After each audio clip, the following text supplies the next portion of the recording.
আমাকে, আমার ভাই বোনকে, আমার মুসলিম উম্মাহকে জেনে নিয়ে সেটা বাংলাদেশে হয়, ভারতে তো হয়।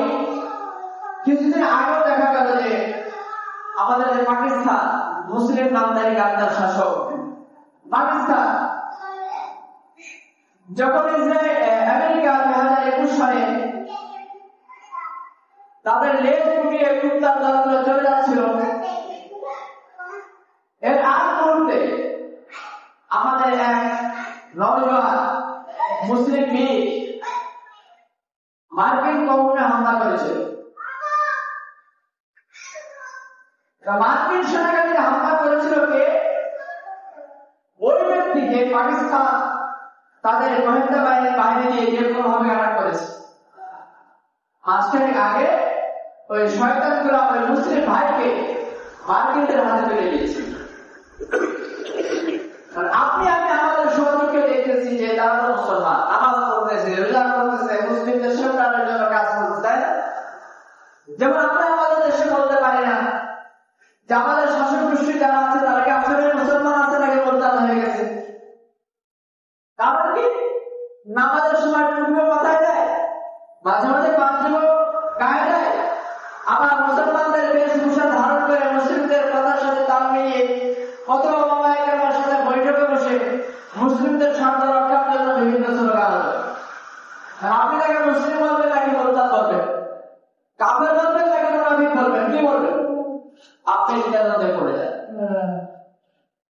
সকালে মুসলিম উম্মাহ, বিষয়টা হচ্ছে আল্লাহ তাআলার রাস্তায় বাধা দেয়। যে ব্যক্তি আল্লাহ তাআলার রাস্তায় বাধা দেয়, আগে বলছি ওই শ্রেণী মুরতাদ হোক, মুশরিক হোক, মুনাফিক হোক, আল্লাহ তাআলা কি বলছেন? আল্লাহ আমারও তার কাজ বিনষ্ট হয়ে গেছে, নষ্ট হয়ে গেছে। সে যত ভালো কাজ করেছে সমস্ত ভালো কাজগুলো বরবাদ হয়ে গেছে। কারণ কি? আল্লাহ তাআলার জমিনে আল্লাহ তাআলার দ্বীন প্রতিষ্ঠা হোক, এই কাজে সে সহযোগিতা না করে বাধা দিয়েছে। এখন আমাদের ইসলামিক দলের ভিতরে যারা অনিসলাম, তারা তো দলবাজি নিয়ে আছে, সরকারি নিয়ে আছে, দখলদারিত্ব নিয়ে আছে, বাণিজ্য নিয়ে আছে, তারা আলহামদুলিল্লাহ টাকা আছে, শুধু খাইতে হবে, নিজের ঘর হোক, শ্বশুর ঘর হোক, চুরি করতে হবে, এই একটা ধ্যান ধারণা তারা পড়ে আছে। কিন্তু যারা ইসলামিক দল, আমার আলোচনা হচ্ছে ওদের জন্য, যারা কাফের মুশরিক ওদের জন্য না, তারা তো আবাদ করে ফেলেছে। যারা নিজেদেরকে মুসলিম দাবি করতেছে কিন্তু পরোক্ষভাবে তারা অমুসলিম হয়ে যাচ্ছে বা তার ভালো কাজগুলো নষ্ট হয়ে যাচ্ছে, পরবর্তীতে তার জাহান্নাম অপেক্ষা করতেছে, আলোচনার তার জন্য আপনি সাবধান। যেমন কি বলতেছিলাম যে কোরআন পূর্ণাঙ্গ, ইসলাম পূর্ণাঙ্গ। কোরআন যেহেতু পূর্ণাঙ্গ আল্লাহ তাআলার পক্ষ থেকে এসেছে, ইসলাম পূর্ণাঙ্গ আল্লাহ তাআলার পক্ষ থেকে এসেছে। ইসলাম বিজয়ী থাকার জন্য এসেছে, পরাজিত হয়ে থাকার জন্য আসেনি, ঠিক না ভাই? ইসলাম যখন বিজয়ী থাকার জন্য এসেছে, তাহলে ইসলাম বিজয়ী হওয়ার পথও বলে দিয়েছে। এই সম্পর্কে আমরা সূরা বাকারা 193 নম্বর আয়াত করেছি, সূরা আনফালের 39 নম্বর আয়াত করেছি। কোরআনে আপনি দুইটা আয়াত পাবেন, এতে স্পষ্টভাবে আল্লাহ তাআলা বলেছেন যতক্ষণ পাপ থাকবে, এই পাপের দোষর, পাপের উদ্ভাবক, পাপের সহযোগিতাকারী, পাপের উৎসাহদানকারী যারা থাকবে, যতক্ষণ পর্যন্ত তারা পাপকে প্রমোট করার চেষ্টা করবে, এদের বিপক্ষে তোমাদের লড়াই অব্যাহত রাখতে হবে। কতক্ষণ পর্যন্ত? যতক্ষণ পর্যন্ত তাদের পাপ, তাদের পাপের সক্রিয়তা, উৎসাহ প্রদান, সহযোগিতা অব্যাহত থাকে। এবার আপনি লড়াই করবেন, কার বিরুদ্ধে লড়াই করবেন? সূরা নিসা 76 নম্বর আয়াত থেকে, ফাকাতিল আউলিয়া শাইতান, শয়তানের মাথা যারা আছে, শয়তানের দোষর যারা আছে, শয়তানগুলোকে সেন্টার দেয় যারা, পাপগুলোকে সেন্টার দেয় যারা, এই পাপগুলোকে উৎসাহ দিয়ে মানুষের মাঝে ছড়িয়ে দেয় যারা, এদের বিরুদ্ধে তোমাদের লড়াই চলবে। সূরা তাওবার ভিতরে আপনি পাবেন ওয়াজাহিদিল কুফারা ওয়াল মুনাফিকিন। আপনি দল খুঁজে পান না, আপনি মত খুঁজে পান না, আপনি ব্যক্তি খুঁজে পান না, আপনি আদর্শ খুঁজে পান না, কার বিরুদ্ধে আপনি লড়াই করবেন? বাংলাদেশ শব্দ মুসলমান। আপনার লড়াই তার বিরুদ্ধে কুফার ওয়াল মুনাফিকিন, যারা কাফের গোষ্ঠী, যারা মুনাফিক গোষ্ঠী। কাফের গোষ্ঠী কারা? এটা আমরা তুলে দেখতে পাই। বাংলাদেশে যারা হিন্দু সম্প্রদায় আছে, বাংলাদেশে বসবাস করে, ফেসবুক, টুইটার, ইউটিউব, সামাজিক মাধ্যমগুলো আছে, এখানে তারা মুসলিম বিদ্বেষী অহরহ মনে হয় যারা এই দেশটা তাদের বাপ দাদা, আমরা খড়গটা হয়ে বসবাস করতেছি, আমাদের কোনো মূল্য এখানে নেই। তারা তাদের প্রোপাগান্ডাকে আর হামেশা মুসলিম বিদ্বেষী হিসেবে প্রচার করে যাচ্ছে। অতএব তারা যোদ্ধা হয়ে আরেকজন হিন্দুকে প্রমোট করা অথবা ইসলাম বিদ্বেষীকে সামনে নিয়ে আসার জন্য উৎসাহ যোগাচ্ছে। আপনার দেহান তার বিপক্ষে চলবে, এই কুফার গোষ্ঠীর বিপক্ষে চলবে। মুসলিমদের মাঝে মুনাফিক আপনার সাথে থাকলে এসে নামাজ পড়ে, আপনার সাথে থাকলে কোরআনের কথা বলে, আপনার সাথে থাকলে সমাজের কথা বলে, আপনার সাথে থাকলে সমাজ সংস্কার, সমাজ সেবার নামে মুসলিমদের মসজিদ মাদ্রাসা উন্নয়নের কথা বলে। আবার যখন তাদের কাছে যায় তখন ইসলামিক আইনের বিপরীতে অবস্থান নেয়। এই মুনাফিকের বিপক্ষে আপনার যুদ্ধ চলবে। তাহলে আপনি সূরা তাওবা 193 নম্বর আয়াত, সূরা আনফাল 39 নম্বর আয়াত, সূরা নিসার আয়াত, সূরা তাওবার আয়াত সহ বিভিন্ন আয়াতগুলোর মাধ্যমে আপনি কি নির্দেশনা পান? আপনি দিক নির্দেশনা এটাই পান, আপনাকে যদি ইসলাম প্রতিষ্ঠা করতে হয় তাহলে কোন তন্ত্র মন্ত্র কৌশল এর নামে আপনার ইসলাম আসবে।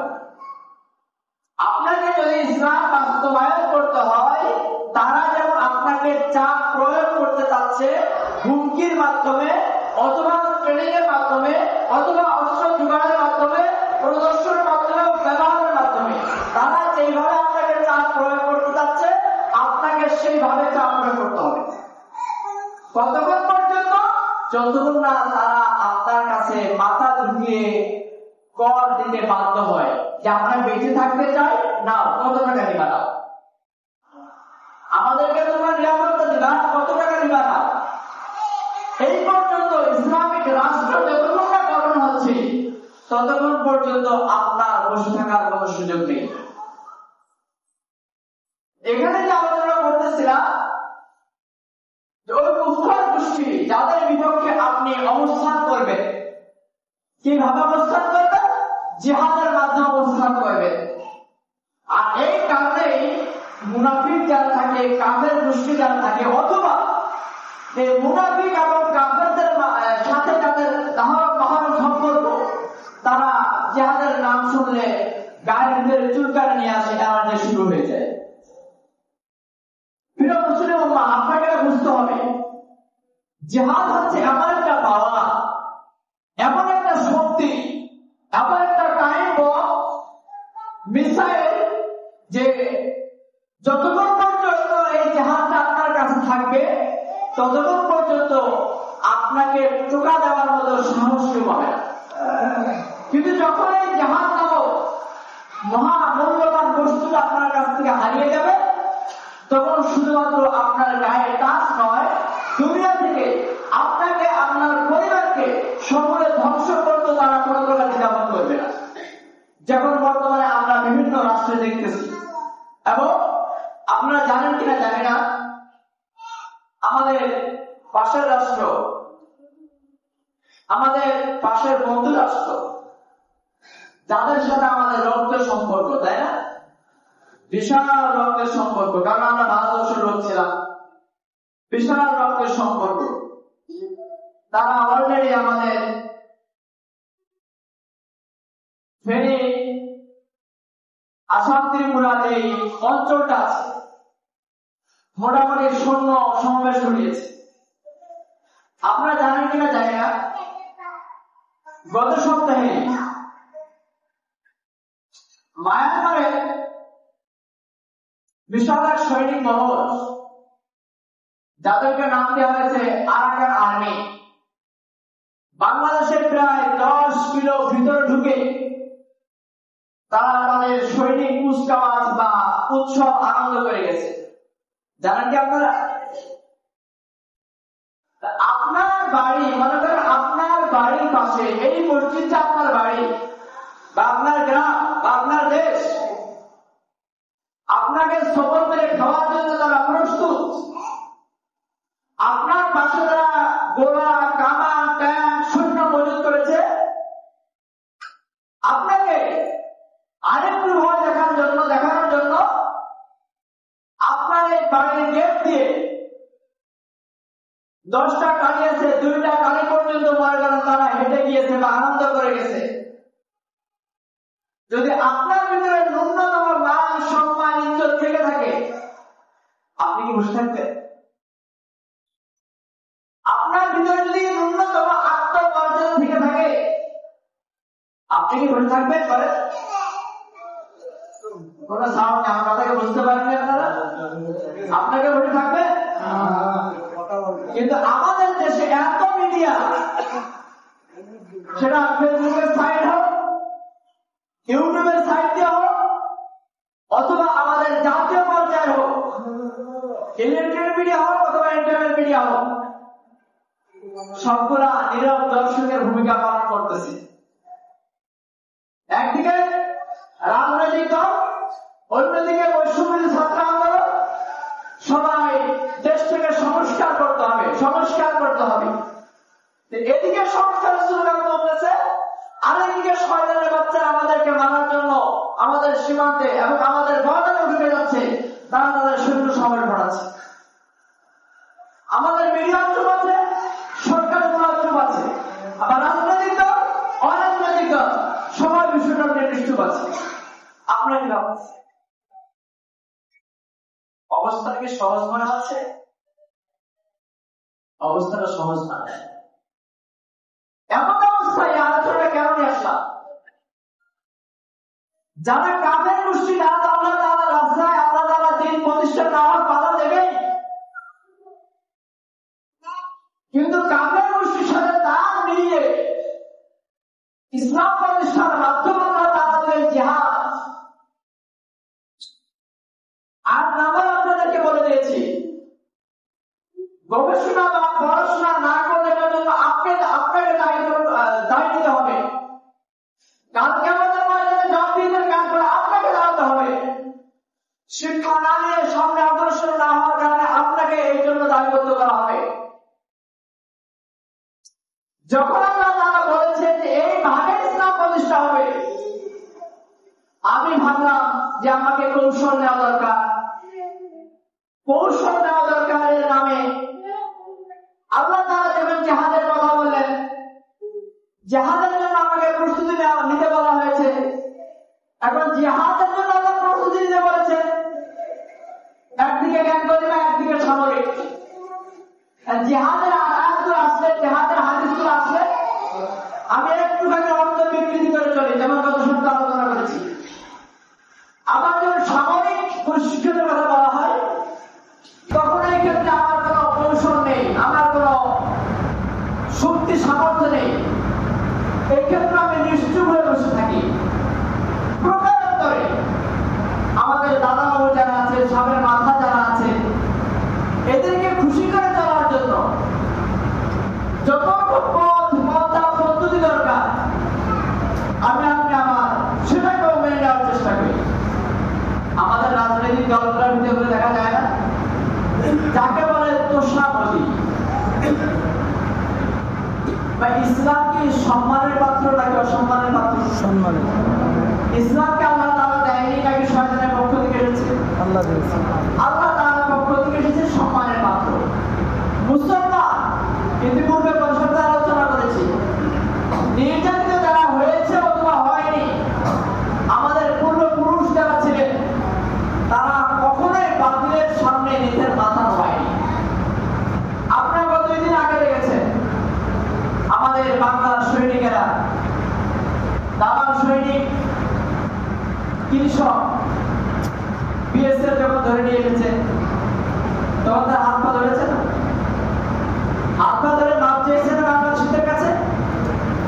চেয়েছে কি চায়নি? চেয়েছে। ঠেলার নাম বাবাজি। ঠেলার নাম কি? বাবাজি। আপনি যেমন মুগুর তেমন মুগুর যদি আপনি না দেন, দেখবেন যে যারা বান্দর খেলা দেখায় তারা হাতে ছোট্ট একটা লাঠি রাখে। ওই বান্দরের গলায় শিকলও বাঁধা থাকে, আবার হাতে ছোট্ট লাঠিও রাখে। তো সেটা তার অনুগত, তার দাস। হাতে লাঠি রাখার কি দরকার? ওই বান্দর মাঝে মাঝে ঘাড়ে চড়তে চায়। কোথায় চড়তে চায়? ঘাড়ে চড়তে চায়। তো যখন আপনি সুযোগ দেবেন, ওমর রাদিয়াল্লাহু তাআলা সুযোগ দেননি, বরঞ্চ তিনি তার সিংহ গর্জন এমন দিয়েছিলেন, শয়তান যেখানে পাবো সেখানে শেষ করে দেব। এই জন্য ওমর রাদিয়াল্লাহু তাআলা ছায়া দেখলো শয়তান ভয় পেত। আর মুসলিম নামধারী গাদ্দার শাসকরা তো আছে। আমরা মুসলিম নামধারী মুসলিম যারা আছি সাধারণ, এরাও যখন ঘুমে বিভোর হয়ে আছি, তখন আমাদের ঘাড়ের উপর ওঠানো, আমাদের ঘাট থেকে কল্লা দ্বিগঠিত করতে তারা এখন নিরাপদ করতেছে না সমাজে মুসলিম উম্মাহ।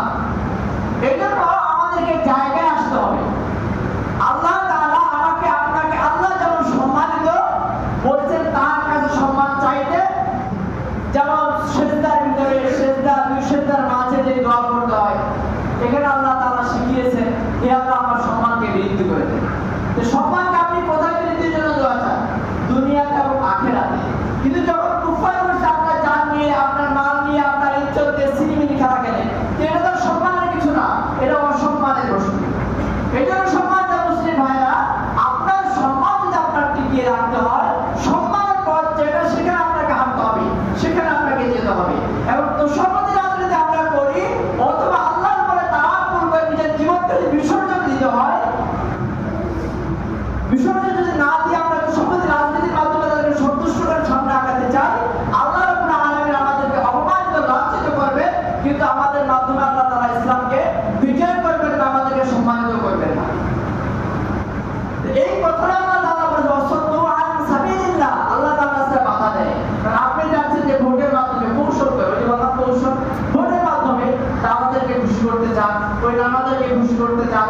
সাপগুলাকে বলে তোমার সবর নামাও, আমি তোমার কথা মেনে নিচ্ছি, তোমাকে দুধ কলা দিচ্ছি, তুমি আমার কাছে শান্তিতে থাকো, ইত্যাদি ইত্যাদি বলে আপনি তাকে শান্ত রাখার চেষ্টা করতেছে। আর আল্লাহ তাআলা কি বলতেছে? ওয়ালান তারদা আনকাল ইয়াহুদ ওয়ালান নাসারা হাত্তা তাত্তাবিআ মিল্লাতাহুম। হিন্দুদেরকে যদি তোমার খুশি রাখতে হয়, তোমাকে হিন্দু হতে হবে। খ্রিস্টানদেরকে যদি খুশি রাখতে হয়, তোমাকে খ্রিস্টান হতে হবে। ইহুদিদেরকে যদি খুশি রাখতে হয়, তোমাকে ইহুদি হতে হবে। তোমাকে যদি গাছ পূজারী অথবা ইসলাম ভিত্তিক অন্য গোষ্ঠী যারা আছে এদেরকে খুশি রাখতে হয়, তাহলে তাদের ভিড়ে তোমাকে ভিড় জমাতে হবে, এছাড়া তারা খুশি হবে না। কথাটা কার ভাই? কথাটা কার? আল্লাহ রাব্বুল আলামিনের। আল্লাহ যেন বলতেছে হিমালয় চক্রান্ত বা কৌশলে তারা খুশি হবে না, আর আমি বিভিন্ন মাধ্যমে তাদেরকে খুশি করে ক্ষমতায় যেতে চাই। তার আল্লাহ তাআলার কথাকে মানা হলো না, যে নাকি নিজের মন বা খায়সাতকে প্রাধান্য দেওয়া হলো? এই নফস বা খায়সাতকে প্রাধান্য দিতে যেয়ে এবার শেষ কথায় আসি। যা আল্লাহ তাআলা কি বলেছে, যতক্ষণ পর্যন্ত এই পাপ পবিত্রতা থেকে উচ্ছ্বাসতা থাকবে, ততক্ষণ পর্যন্ত তোমাদের লড়াই অব্যাহত থাকবে, যুদ্ধ অব্যাহত থাকবে, জিহাদ অব্যাহত থাকবে। এই জিহাদ, এই লড়াইয়ের পক্ষে যারা স্লোগান তুলেছে, আমি বললাম যে ওই লোকটা জঙ্গি হয়ে গেছে, আমি বললাম সে উগ্রবাদী হয়ে গেছে, আমি বললাম যে সে অকঠোর হয়ে গেছে। তোমার ইসলাম মূল ইসলামের ভিতরে নাই। আল্লাহ তাআলার ওই বাণীর সাথে আমার এই কথা দ্বিগুণতা অথবা দ্বি আচরণ দেখা গেল কি গেল না? বলে গেল কি গেল না? এটাই হচ্ছে আল্লাহ তাআলার রাস্তায় বাধা দেওয়া। আল্লাহ তাআলা যেই সিস্টেমে ইসলামকে প্রতিষ্ঠা করতে বলেছে, ওই সিস্টেমে যারা আগাতে যাচ্ছে, আপনার গালির মাধ্যমে হোক, বাধা দেওয়ার মাধ্যমে হোক, ষড়যন্ত্রের মাধ্যমে হোক, অথবা কূটকৌশলের মাধ্যমে হোক, তাদেরকে যদি আমি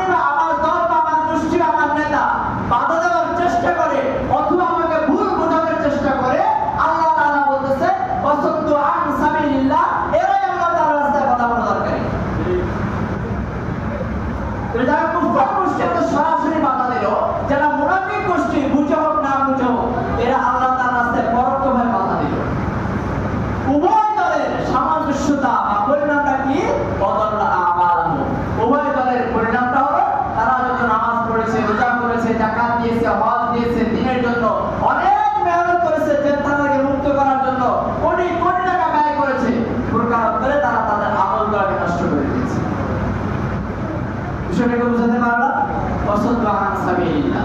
যদি এর উপর বুঝে না আসে আপনি একটু কোরআন থেকে গবেষণা করবেন, কারণ একই আলোচনা একই আয়াতের পরে আলোচনা বারবার করা যাবে না, সামনে আগাতে হবে ইনশাআল্লাহ। আল্লাহ রাব্বুল আলামিন আপনি গুনাহগারকে maaf করুন, আমাদের সকলকে maaf করে দিন। মুসলিম উম্মাহর কাতারে থাকার জন্য যত সহজ পথ দরকার আল্লাহ রাব্বুল আলামিন আমাদের ঈমানের ধার স্থিরতাকে এমনভাবে বৃদ্ধি করে দেন যেন সহজেই আমরা এক কথায় বলতে পারি আল্লাহ তাআলা আমার জন্য ফরজ করেছেন, আমি মেনে নিয়েছি, আল্লাহ তাআলার কথা মেনে নিয়েছি, আমি এইভাবেই জান্নাতে চাই। আল্লাহ তাআলা আমাদের সকলের জন্য সহজ করে দিন। আমিন। ওয়া